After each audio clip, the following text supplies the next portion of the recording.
Assalamualaikum warahmatullahi wabarakatuh. Jumpa kembali bersama Sang Hyang Cipta Rasa yang akan mempersembahkan kisah-kisah mistis menarik untuk menghibur teman-teman semua dimanapun berada. Sebelum ke cerita, terlebih dahulu kami ucapkan terima kasih yang sebanyak-banyaknya kepada teman-teman yang telah bergabung di channel ini. Dan bagi yang belum bergabung, silakan mampir dan berikan dukungannya dengan cara like, komen, dan subscribe, serta share ke teman-teman lainnya agar channel ini semakin berkembang. Dan jangan lupa aktifkan tombol loncengnya agar teman-teman tak ketinggalan cerita dari setiap video terbaru yang kami upload. Untuk menjaga privasi dalam cerita ini, nama tokoh dan tempat kejadian telah kami samarkan.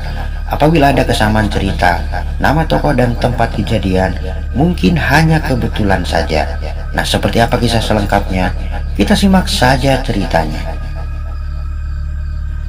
Waktu sekira pukul 12 siang, terdengar sayup-sayup dari kejauhan suara azan duhur berkumandang, memecah terik matahari siang itu.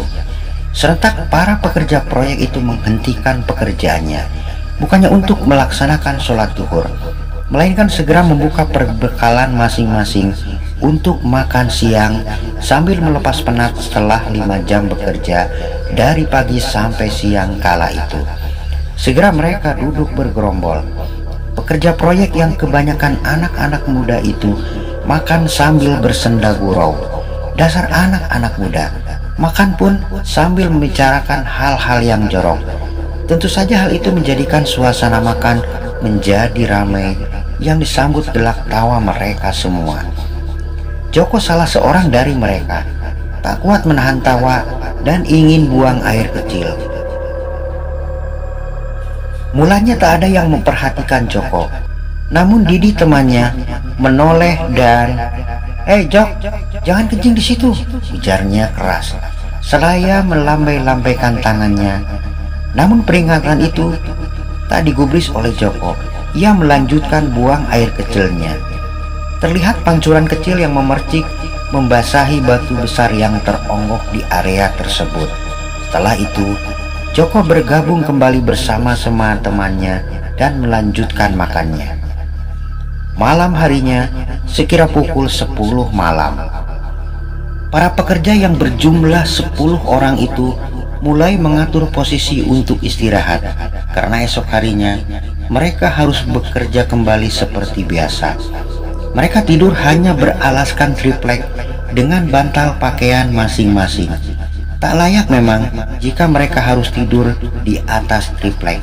Namun itulah kenyataan yang harus mereka terima selama menjadi pekerja di proyek tersebut. Para pekerja itu sebenarnya gelombang kedua, dan gelombang pertama telah pulang ke kampung masing-masing dan tak pernah kembali lagi, kecuali Didi. Ia yang orang setempat memilih bertahan walaupun gajinya sering telat dibayarkan oleh majikannya. Para pekerja itu harus rela tidur dalam gudang penyimpanan material yang sengaja dibangun oleh pengembang proyek tersebut. Waktu terus bergulir, menit demi menit berlalu. Hanya kesunyian malam yang diiringi suara binatang malam yang kemudian menina bobokan mereka. Di tengah kesunyian malam itu, tiba-tiba Joko terbangun ketika mendengar suara napas berat di dekatnya.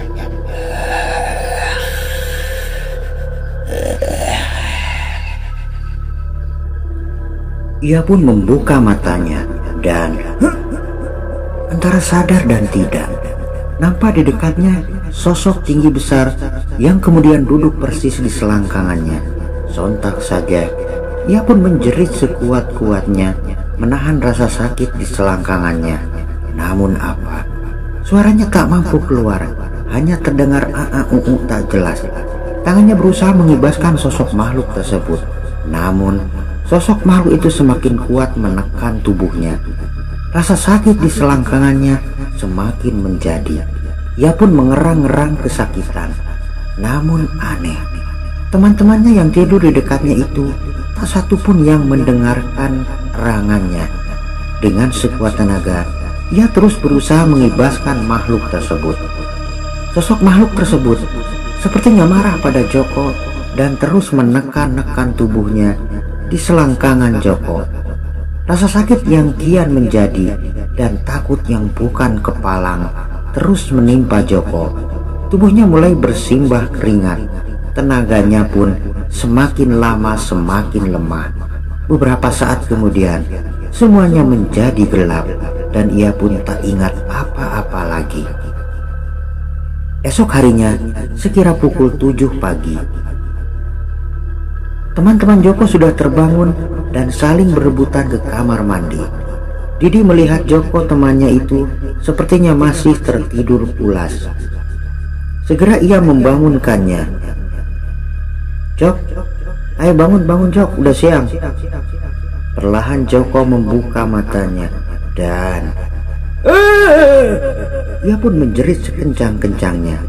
Ia mengira yang membangunkannya itu sosok yang semalam mengganggu dirinya. Sadar.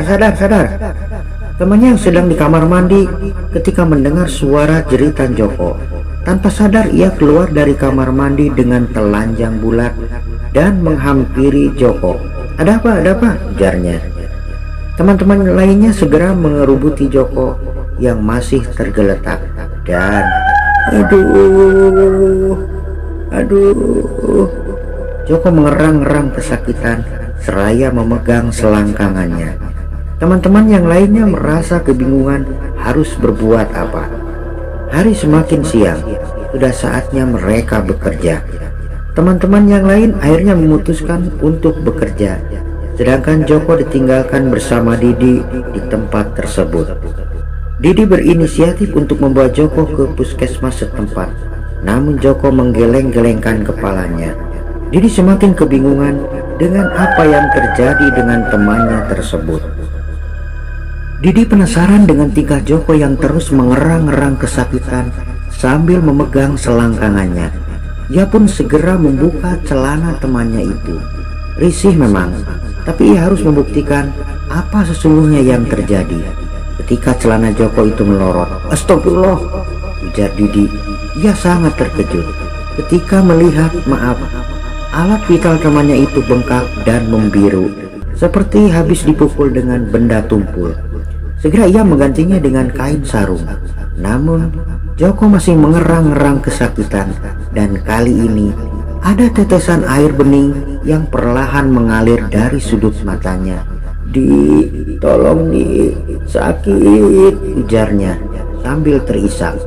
Di tengah kebingungan harus berbuat apa terhadap temannya itu, tiba-tiba mandor proyek yang mendapat laporan dari teman-teman Joko itu datang ke lokasi dan menghampiri Joko dan Didi. Segera ia meraba badan Joko, sangat panas, melebihi suhu tubuh sehat pada umumnya. Ia pun penasaran dengan cerita dari Didi. Segera ia menyingkap kain sarung Joko dan "Astagfirullahaladzim," ujarnya. Pak Mandor melihat dengan jelas benda milik Joko itu bengkak. Bahkan Didi melihat jika bengkaknya itu semakin membesar dari yang pertama ia lihat. Didi punya prasangka jika Joko sering main ke wanita malam. Tapi kapan? Karena sepulang bekerja pasti berkumpul di tempat itu dan tidur bersama.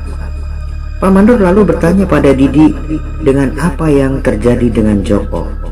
Namun Didi geleng-geleng kepala, merasa ada yang aneh dengan Joko. Pak Mandor lalu mendatangkan orang pintar dari kampung tersebut. Menurut penuturan si orang pintar tersebut, jika Joko telah mengotori rumah makhluk gaib yang bersemayam dalam batu besar di lokasi proyek dengan kencing di atasnya. Nah, disitulah Didi baru tersadar jika kemarin siang Joko telah diperingatkan olehnya untuk tak kencing di lokasi batu besar tersebut. Setelah dibacakan doa-doa oleh seorang pintar tersebut, perlahan-lahan bengkak di selangkangan Joko mengecil dan hanya menyisakan lebam yang kemudian rasa sakitnya berangsur-angsur hilang. Setelah itu, orang pintar tersebut menasihati Joko agar jangan melakukan hal konyol di area proyek, sebab di sana sangat angker dengan masih adanya penghuni gaib di lokasi-lokasi tersebut.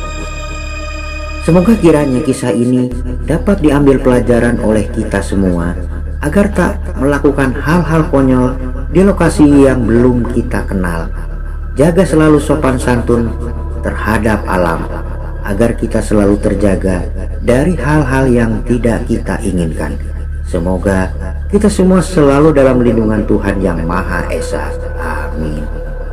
Nah teman-teman, sampai di sini ceritanya.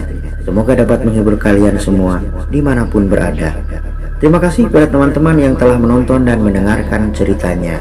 Mohon maaf apabila ada salah-salah kata.